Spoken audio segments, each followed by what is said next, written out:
Gravar. Isso. Agora foi. Então, vamos falar sobre objetos em contato e vamos resolver a questão da página 22, exercício número 6. Então, vamos lá. Eu posso fazer uma igual. Posso fazer essa, depois posso fazer uma mais complexa. Lembrem que daqui a uns menos de 40 minutos a aula vai acabar, o programa vai derrubar a gente, e daí vocês têm que entrar de volta, tá? Beleza? E é óbvio que eu vou fazer chamada nesse meio tempo aí. Fazer chamada significa tirar um print da lista que tá aí e depois eu tiro outra. Pessoal, então vamos lá. Questão diz o seguinte, número 6, tá? Página 22, exercício número 6.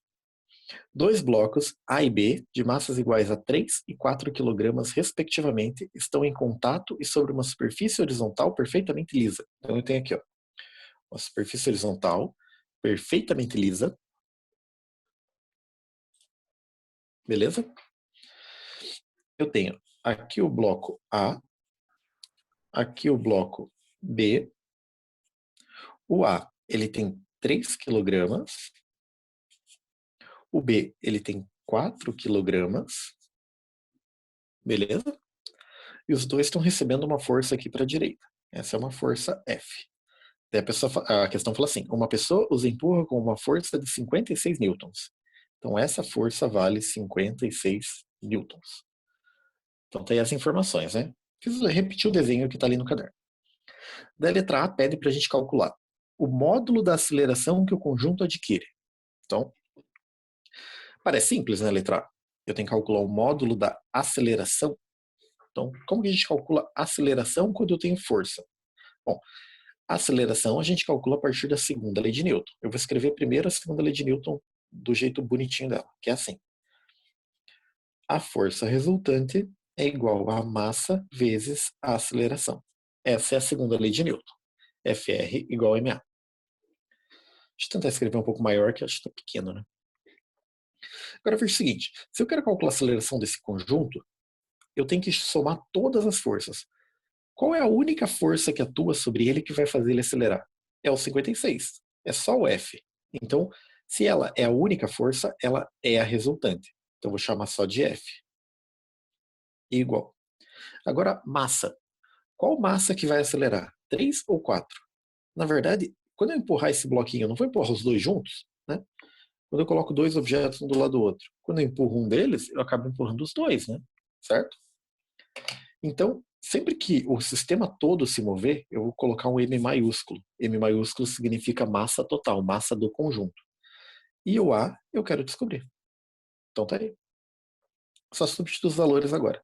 Qual a força que está empurrando todo mundo? 56. Essa é a força resultante que move todo mundo. Qual é a massa total? 3 mais 4, 7. E eu quero descobrir a aceleração do conjunto. O 7 que está multiplicando passa dividindo. 56 dividido por 7 é igual a A. E, portanto, 56 dividido por 7 é 8. 8 e a aceleração mede em metro por segundo ao quadrado. Então tá aí, pessoal. Essa é a aceleração, esse é o resultado da letra A. Alguma dúvida? Falem comigo. Tô de boa, gente? Sim, Bem, tranquilo. bem fácil, né? Se eu tivesse, ao invés de 2 blocos, eu tivesse 3 ou 4 ou 10, não mudaria nada, né? É só no M total aqui, na massa maiúscula, eu colocar a massa de todo mundo junto. Ia funcionar da mesma forma. Agora vamos para a letra B. A letra B ele fala assim, ó, a intensidade com que o bloco A empurra o bloco B. Então, voltando aqui no meu desenho, veja o seguinte, o bloco A ele está encostando no B. Significa que é ele que está empurrando o B para frente. Os dois vão se mover juntos a 8, acelerando a 8 metros por segundo ao quadrado. Mas essa força aqui só está sendo aplicada no A. Quem está empurrando o B para a direita é o objeto A. Então, se eu desenhasse os objetos separados, ficaria assim, ó. Aqui está o A, aqui está o B, separados, tá? O B vai se mover para a direita? Vai. Quem empurra ele? O A. E a ideia é assim, como que é o nome da força que um objeto está fazendo no outro? Ela não vai ser uma força de contato? Se ela é uma força de contato aqui nessa superfície, a gente chama toda força de contato de força normal, certo? Força normal. Então, que força seria essa? Seria a normal que o A aplica no B. Beleza, gente? Eu chamei aqui de NAB, normal que o A aplica no B. Agora, lembre que toda ação tem uma reação. Então, se o A empurra o B para a direita, o B empurra o A para a esquerda. Com qual força? Bom, a lei da ação e reação fala que a ação e a reação são iguais. Então, se o A empurra o B para a direita com essa força normal AB, o B empurra o A para a esquerda com a força normal BA. E essas duas forças, fica o NBA, né? E essas duas forças, elas têm que ser exatamente o mesmo número. Então, essas duas forças são iguais, certo? Então, se falar, mas se um está empurrando o outro, cada um para um lado, eles não deveriam ir um para cada lado? Bom, não, porque eu tenho essa força aqui aplicando no A também, né? Essa força grandona empurra o A para a direita, certo? Entendido, pessoal? Então, se eu considerar o sistema como um objeto só, que foi o que a gente fez na letra A, eu tenho só uma força atuando sobre ele. Agora, se eu considerar os objetos separados, eu tenho no A duas forças e no B uma força só. E agora eu tenho que descobrir qual o valor dessa força de interação entre eles, qual o valor dessa força normal. Para descobrir isso, você pode usar qualquer um dos dois objetos. Eu vou usar o B primeiro, porque é mais fácil. Mas eu mostro para vocês como seria se eu usasse o A, tá? Então, usando só o objeto B, aplicando agora só para o objeto B, ficaria assim. Força resultante é M vezes A. Ops, M não tem flechinha, né?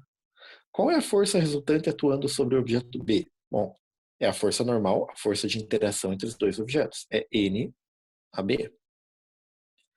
Igual a massa. Qual que é a massa do objeto B? 4 kg. Multiplicado pela aceleração. Qual a aceleração do conjunto todo? 8. Ou seja, a normal entre o A e o B, a força que o A está empurrando o B, 4 vezes 8, 32 newtons. Então tá aí. Essa é a força que o A está fazendo no B. Beleza, gente?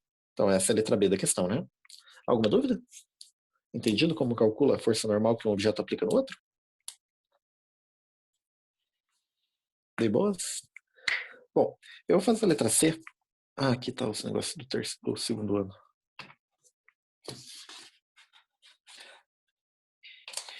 Bom, vou fazer para o outro lado aqui, vai ficar meio ruim, mas não tem problema. Agora vamos ler ali a letra C da questão. A letra C está pedindo a intensidade com que o bloco B empurra o bloco A. Então, a gente calculou essa força, ele está pedindo para calcular essa daqui. Então, vou fazer o desenho de volta aqui do lado, tá? Eita, estou atrapalhando um pouco aqui. Vou fazer aqui atrás. Então, vou desenhar o bloco A de volta, tá? Então, o bloco A estava aqui. Tinha a força F empurrando ele para a direita e para a esquerda tinha a força normal que o B empurra o A. Certo? E a questão é que a gente calcula essa força aqui. Se eu aplicar a segunda lei para o objeto A, ficaria assim, FR igual a MA. Só que vejam que agora a força resultante sobre ele não é uma força só. Então, vamos voltar aqui. Aqui, a força resultante era uma só essa daqui. Nesse cara, a força resultante é uma só. Só que nesse caso, a força resultante não é uma só, porque eu tenho duas. Então, como que eu escrevo a força resultante? Vou colocar F, como está para a direita, mais. E NBA está para a esquerda, então eu vou colocar menos. Essa é a combinação das duas, né? A força resultante é a combinação das duas. Igual a M vezes A. E agora eu posso substituir os valores. Quanto vale o F? 56. Quanto vale a força que o B está aplicando no A? Não sei. É o que a gente quer descobrir. Igual massa do A. Bom, a massa do A é 3. Aceleração do conjunto, 8. Vai ficar 56 menos NBA igual 3 vezes 8, 24. E agora eu só tenho que isolar aqui, né? Certo? Agora eu só tenho que isolar. Então, o NBA passa para o outro lado mais, igual a 56, e o 24 passa menos. Então, o que a gente chega na conclusão aqui? Que o NBA vale 56 menos 24, que é 32. 32 newtons. Com isso, o que a gente pode concluir, gente? Vamos voltar lá. Ups.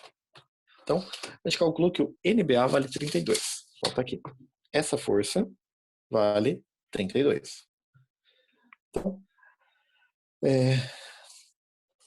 o que a gente pode concluir aqui, olha, é que a força que o A faz empurrando o B para a direita vale 32. A força que o B faz empurrando o A para a esquerda vale 32.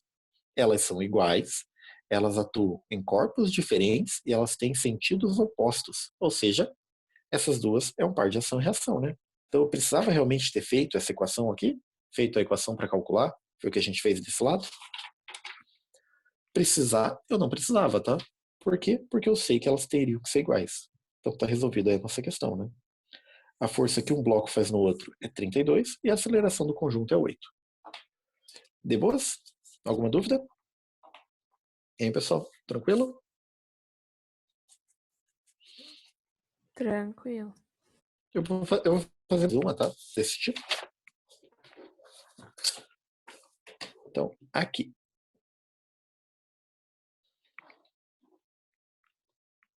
Agora eu tenho um sistema com 3 blocos. Beleza? Essa é uma questão que eu estou inventando agora. Acho que o Bruno conseguiu entrar, então.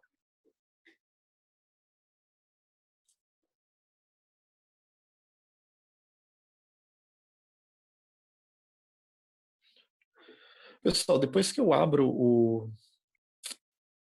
Zoom, eu não olho mais o WhatsApp, tá?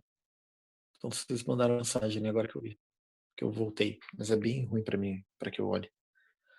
Então vamos lá, eu tenho aqui um objeto que tem 3 quilogramas, esse objeto tem 5 quilogramas e esse objeto tem 8 quilogramas, beleza? E aqui eu tenho uma força empurrando todo mundo e essa força vale 128 newtons, certo? Então o que eu quero descobrir aqui? Eu quero calcular a força que primeiro, a aceleração do conjunto inteiro. Então, primeiro, aceleração. Como que a gente calcularia a aceleração? Bom, a aceleração eu calculo com força resultante é a massa total multiplicada pela aceleração, já que essa força vai mover todo mundo junto. Então, qual o valor da força? 128. Qual é a massa total? 8 mais 5 mais 3. 8 mais 5 é 13, 13 mais 3 é 16. Vezes A. Bom, 16 passa dividindo. E a aceleração desse objeto, 128 dividido por 16, eu não sei. 128 dividido por 16 é igual a 8. Faz sentido. 8 metros por segundo ao quadrado. Então tá aí, pessoal. Essa é a aceleração do conjunto inteiro. Beleza? Então todo mundo vai acelerar para a direita aqui a 8. Agora eu quero saber qual a força. Vamos dar nome para os blocos, tá? O bloco maiorzão aqui vai ser A, o do meio vai ser B e o da direita vai ser C. Que criativo, né? Bem criativo. A, B e C. Bom, vamos lá então. O que eu vou fazer? Eu quero saber qual força que o A faz com o B, né? Que força está entre o A e o B e que força está entre B e C. Se você pegar só o C, se você pegar só o C sozinho, quem está empurrando ele é o B. Então, a força entre B e C, eu posso calcular aplicando a segunda lei de Newton só para o objeto C. Então, ficaria assim, ó, só para o objeto C. Qual é a força que empurra o C para a direita? É a força que o B está fazendo. Então, seria a normal aplicada pelo B. Qual é a massa do objeto C? 3. Qual a aceleração do conjunto? 8. Então, qual é a normal que o B empurra o C para a direita? Chama de BC, né? Senão fica esquisito. Seria 24 newtons. 3 vezes 8, 24. Então tá aqui. Essa é a normal que o B empurra o C para a direita. É claro que eu também poderia considerar que essa é a mesma normal que o C empurra o B para a esquerda, né? Certo? Que lembrem que toda ação tem uma reação. Forças e acelerações têm flechinhas, para lembrar que a gente sabe qual é a direção e o sentido. Agora, se eu quero saber qual é a força entre o A e o B, aqui eu não preciso fazer uma equação muito difícil, eu posso fazer de uma forma mais simples. Eu vou pegar o objeto B e o objeto C juntos, vamos considerar que esses dois aqui formam um objeto só. Tudo bem? Eles formam um objeto só. Então ficaria assim, força resultante é igual massa do B e do C juntos vezes A. A força resultante que empurra o B e o C juntos é a força aplicada pelo objeto A. O A vai empurrar o B e o C para a direita. Então é a normal que o A aplica no B. Ok? Qual é a massa do B e do C juntos? 5 mais 3, 8. E a aceleração é 8 também, né? Para todo mundo. Isso quer dizer que a força normal que o A aplica no B vale 64 newtons. Então tá aí, tá resolvido. Beleza, pessoal? Então eu fiz igual a da apostila, envolvendo 2 objetos, e agora a gente fez envolvendo 3, né? E aí você poderia colocar quantos você quiser. Eu vou fazer uma coisinha aqui só para vocês verem. A aceleração de todo mundo é 8, certo? Então eu ficaria assim. Se eu for calcular qual é a força resultante sobre cada um deles, é só fazer m vezes a. Então para esse cara vai dar 24. 3 vezes 8, 24. Para esse, 5 vezes 8, 40. E para esse, 8 vezes 8, 64. O que significa isso? O que significa esses numerozinhos? Então, esse primeiro objeto, ele está recebendo 128 newtons, beleza? Ele recebe 128 e para mover ele mesmo, ele gasta 64. Ou seja, sobrou 64. O que é esse 64 que sobra? É a força que ele vai passar para frente, que é o que a gente acabou de calcular, né? Certo? Então, sobrou 64, ele passou para frente. O segundo bloco recebe 64. Desse 64, quanto ele precisa para mover ele mesmo? 40, certo? É a força resultante que move ele, 40. Quanto que sobra? 24. E o que é o 24? É o que ele passa para frente através dessa força. E o 24 é o que o último usa para mover ele mesmo. Então vejam que faz um sentido, né? Beleza, gente? Tranquilo? É o número 6? Alguma dúvida? E aí, pessoal? Da minha parte, não. Beleza. Eu vou deixar algumas atividades para vocês resolverem depois, tá? Eu acho. Ou sou eu que vou fazer tudo com vocês? Ih, não lembro. Peraí, gente. Só deixa eu olhar uma coisa aqui. Tinha uma que eu queria fazer com vocês. Ah, não. Essa é outra coisa. Ah, é verdade. Então vamos lá. Vamos continuar aqui. Tranquilo, então, o sistema que envolve bloco em contato? Vou passar para a próxima parte, tá? Pessoal, então, seguinte. Quando eu falei para vocês sobre aceleração, a gente aprendeu que a aceleração ela é igual à mudança de velocidade. Isso é aceleração, tá? Só que dentro da mudança de velocidade, eu posso ter um tipo de mudança em que o número não altera. Então pensa que eu tenho um objeto fazendo uma curva. Quando ele está nesse ponto, a velocidade dele é vertical para cima. Quando ele está aqui, a velocidade dele está nessa diagonal. Quando ele estiver aqui, a velocidade dele é para cá. Então, quando ele estiver nesse ponto, a velocidade dele vai ser para cá. Né? Então, vejam que o número da velocidade pode não alterar. Ele está com uma velocidade constante. O velocímetro dele vai estar marcando sempre o mesmo número. Mas está mudando a direção e o sentido. Se está mudando a direção e sentido, eu tenho uma mudança de velocidade. E nesse caso, eu tenho uma aceleração. Tá? A gente já tinha definido isso antes. Essa aceleração, a gente chama de aceleração centrípeta. Por que centrípeta? Porque ela puxa para o centro da curva. Se essa aceleração está puxando para o centro, ela está obrigando esse objeto a fazer a curva. Se não tivesse aceleração centrípeta, o objeto não faria a curva, ele seguiria em linha reta. Tá? Então, toda vez que eu tenho uma curva, eu tenho uma aceleração centrípeta. Entendido? Equação da aceleração centrípeta. Bom, não tem flechinha. A equação da aceleração centrípeta é v ao quadrado, então é a velocidade do objeto aqui ao quadrado, dividido pelo r. O que é o r? O r seria o raio da curva, né? Certo? Distância do centro da curva até a borda. Então pense que isso aqui seria a parte de um círculo, eu teria um raio. Então essa é a equação da aceleração centrípeta. Tudo bem? Agora, se eu pegar essa ideia e colocar na segunda lei de Newton, A segunda lei de Newton fala que a força resultante é igual a massa vezes aceleração.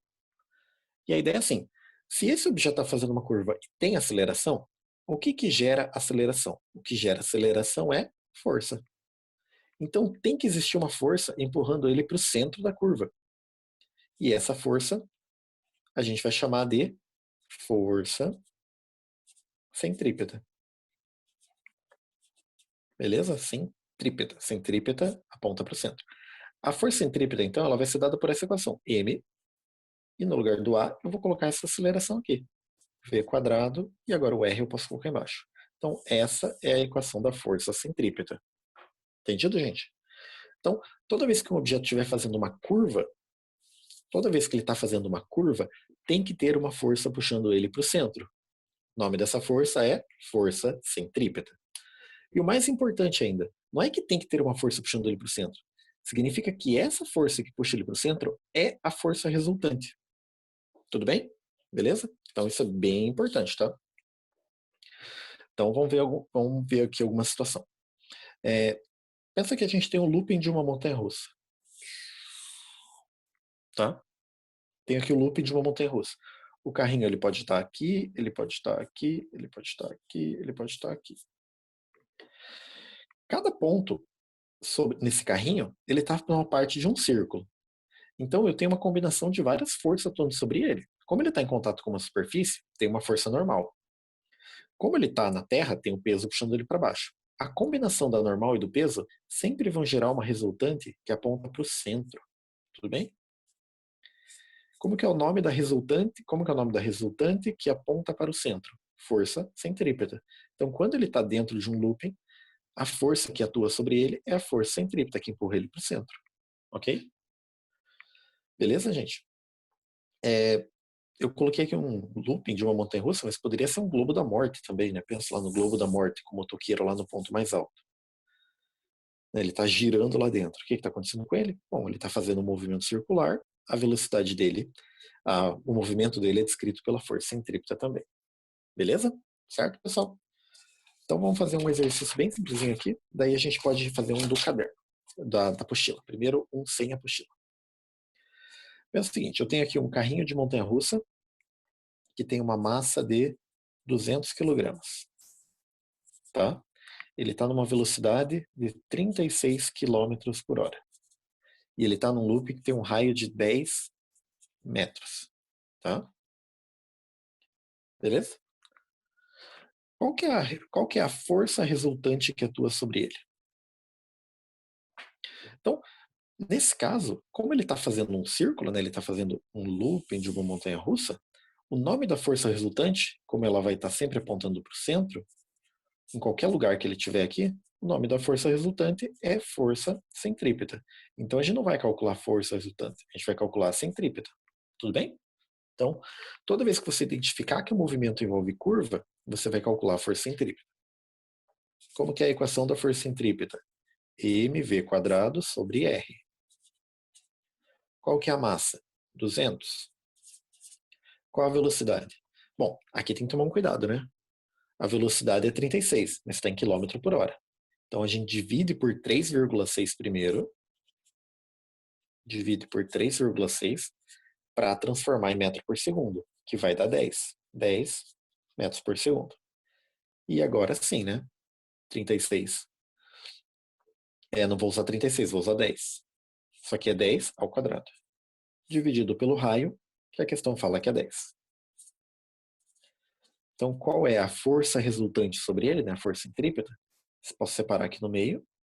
200 dividido por 10, 20. 10 ao quadrado, 100. Então, a força centrípeta, 20 vezes 100, 2.000. 2.000 newtons.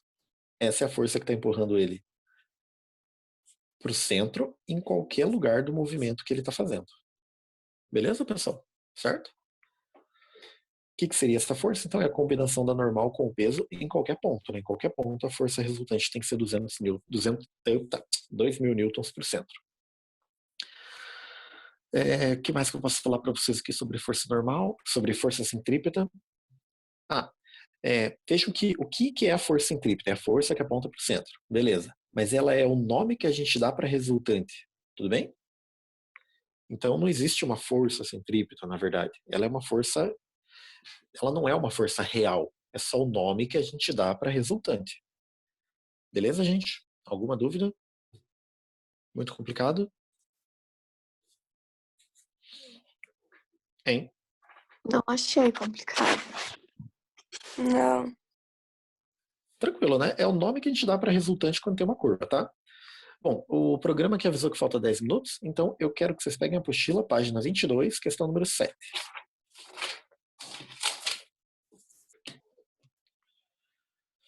Então, página 22, exercício número 7. Beleza, gente? Achem lá.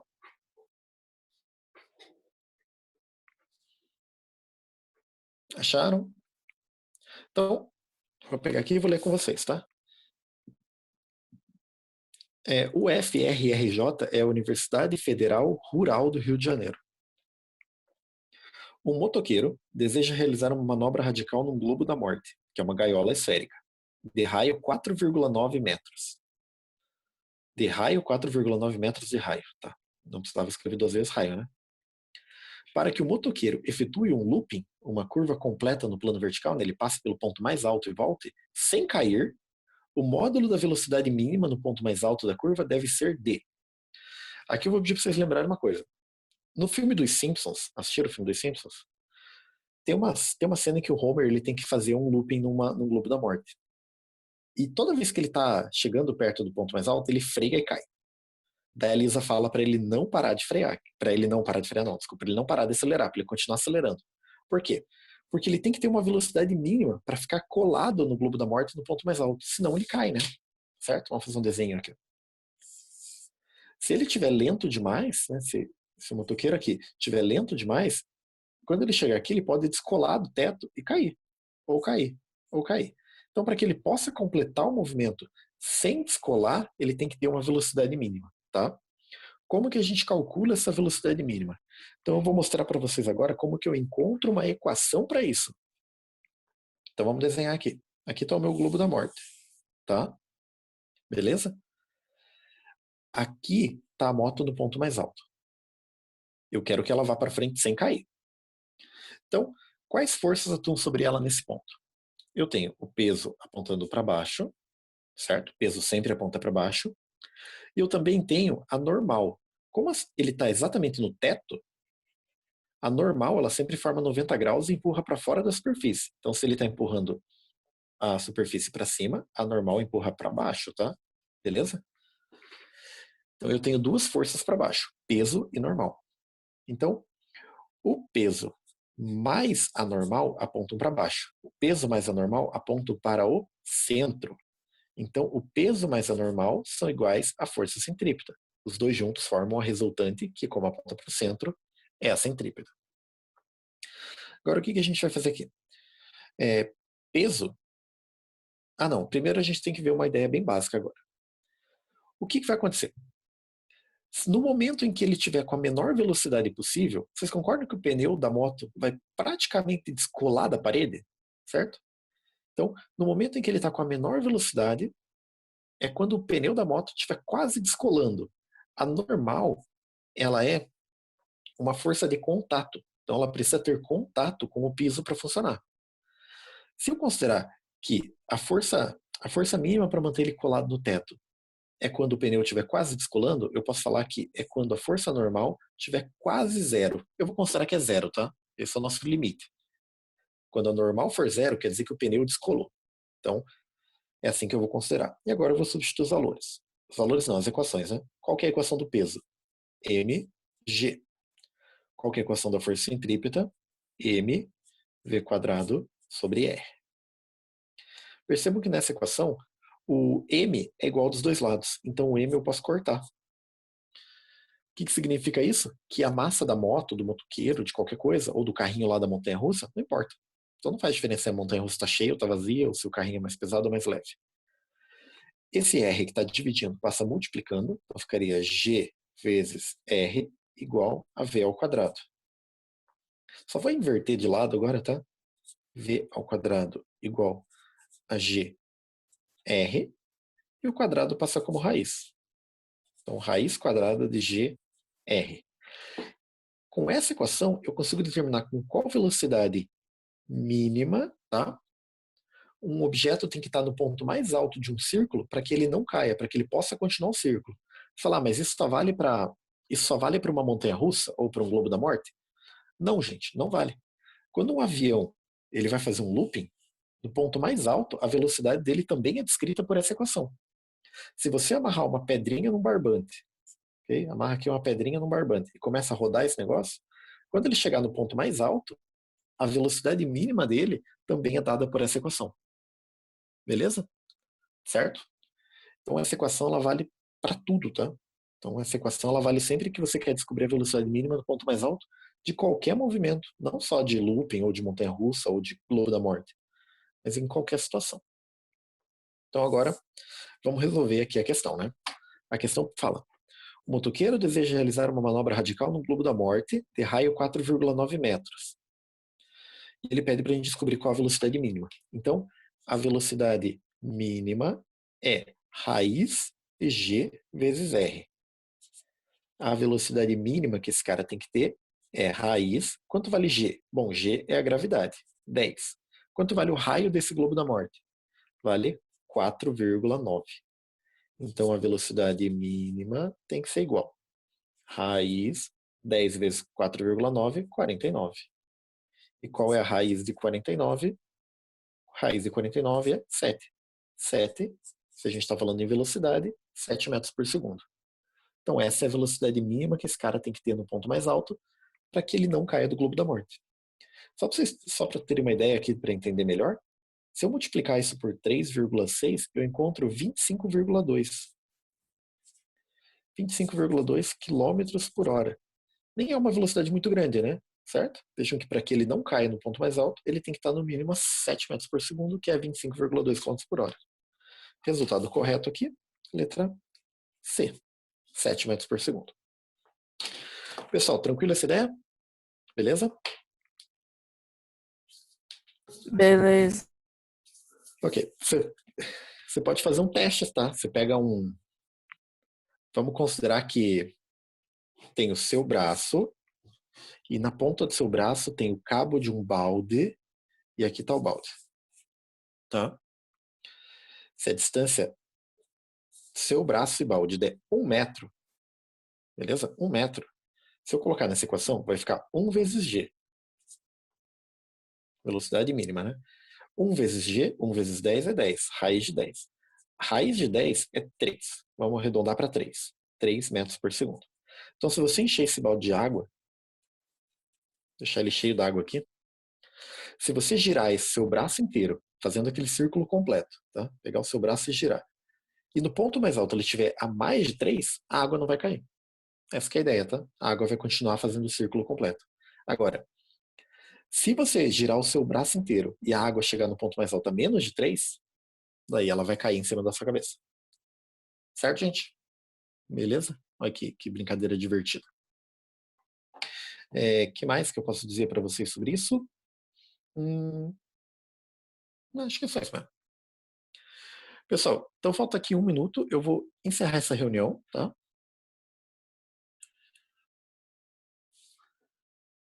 Estou fazendo chamada agora. Tá feito.